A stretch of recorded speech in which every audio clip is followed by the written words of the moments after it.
Frères et sœurs, en ce 21e dimanche des temps ordinaires, année liturgique A, l'Église de notre Mère nous donne, à travers les Écritures saintes de ce jour, de méditer sur plusieurs aspects.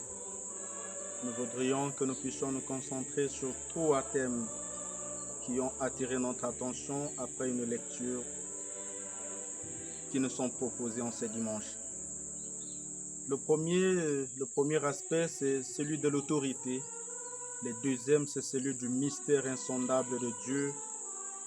Et le troisième aspect, c'est la mission que le prophète reçoive du Christ en vue du salut de son peuple. Frères bien-aimés, dans la première lecture du livre d'Isaïe, on voit le Seigneur qui passe les commandements à Eliakim. C'est lui qui l'établit désormais comme gouverneur de son peuple. Dans sa souveraine volonté, il lui confie le pouvoir de gouverner son peuple. On retiendra alors qu'à travers cette lecture, le prophète Isaïe voudrait réaffirmer une fois de plus la souveraineté et l'origine de toute autorité. Dieu dispose de son autorité et comme il ne veut pas que son peuple soit resté sans berger, il confie à qui il veut l'autorité, le pouvoir, en vue de guider et de conduire son peuple vers son salut. Par la suite, l'Écriture nous dit que le Seigneur Dieu donne à Eliakim qu'il établit comme gouverneur les clés de la maison de David, son père. On retiendra que le symbole de la clé voudrait, entre autres, signifier cette autorité, cette puissance que le Seigneur donne à son serviteur. La clé non pas pour enfermer le peuple dans la misère ou la souffrance, mais pour lui ouvrir les portes du salut, pour lui donner la vie, pour lui donner l'accès à travers la parole de Dieu et les différents sacrements que l'Église célèbre en vue de sa sanctification et la participation au mystère de Dieu. C'est alors qu'on entendra les psaumes responsoriels nous rappeler la fidélité de Dieu, lui qui est éternellement amour et qui continue à achever son œuvre de salut malgré la petitesse de l'homme. Dans la deuxième lecture, Saint Paul, apôtre romain, est en train d'exalter la splendeur du mystère insondable de Dieu, la profondeur de sa sagesse et de sa connaissance. Frères bien-aimés, arrêtons souvent de vouloir tout comprendre. Arrêtons de vouloir dénicher à travers des analyses toutes les décisions et les mystères insondables de Dieu. Arrêtons de vouloir trouver à tout bout de champ les différentes réponses face aux questions existentielles de l'homme.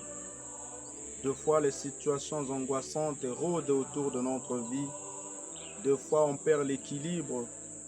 Deux fois, on est en manque ou en possession du gain possible pouvant favoriser notre survivance.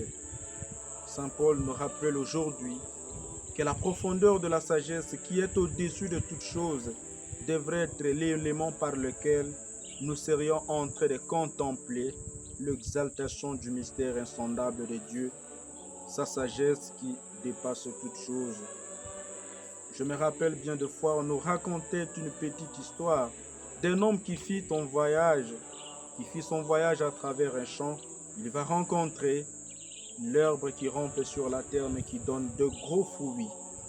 Plus loin encore, il va rencontrer un gros arbre, un baobab, mais qui donne de petits fruits. Soudain, il se pose la question de savoir, mais comment Dieu fait-il que l'arbre si petit qui rampe sur la terre puisse donner de gros fruits et les gros arbres puissent donner de petits fruits? Pas plus longtemps, puisqu'il prenait de l'air sous les gros arbres qui donnent de petits fruits, un fruit tombe de haut et frappe sur sa tête. Si vite il comprit que si c'était le gros fruit qui rampait sur la terre qui était tombé du haut de l'arbre où il prenait son souffle, peut-être que le pire lui serait arrivé. C'est peut-être pour nous expliquer que Bien des situations qui nous arrivent dans la vie doivent être l'occasion de l'exaltation du mystère de Dieu.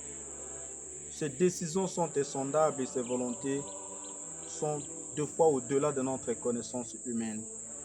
Il nous invite à lui faire confiance puisque lui seul est notre Dieu.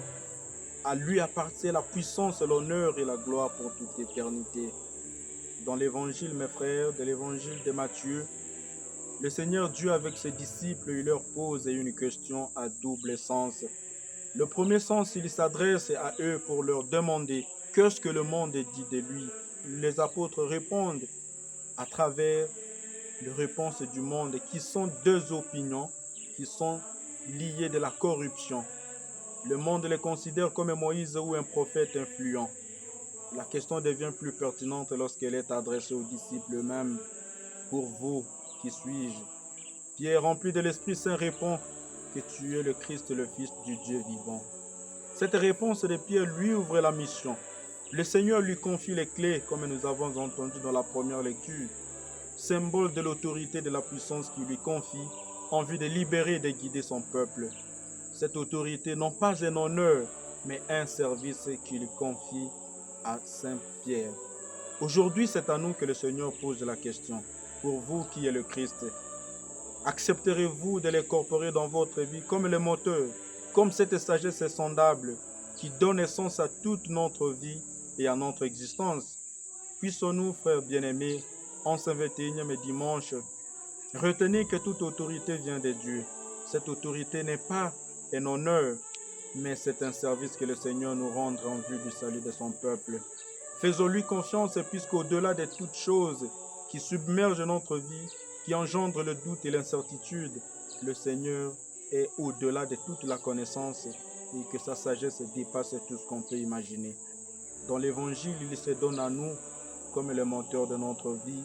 Il nous donne la mission d'annoncer l'Évangile à tout le peuple de la terre, à le reconnaître comme seul Sauveur et Christ qui nous apporte la joie, la paix et l'amour.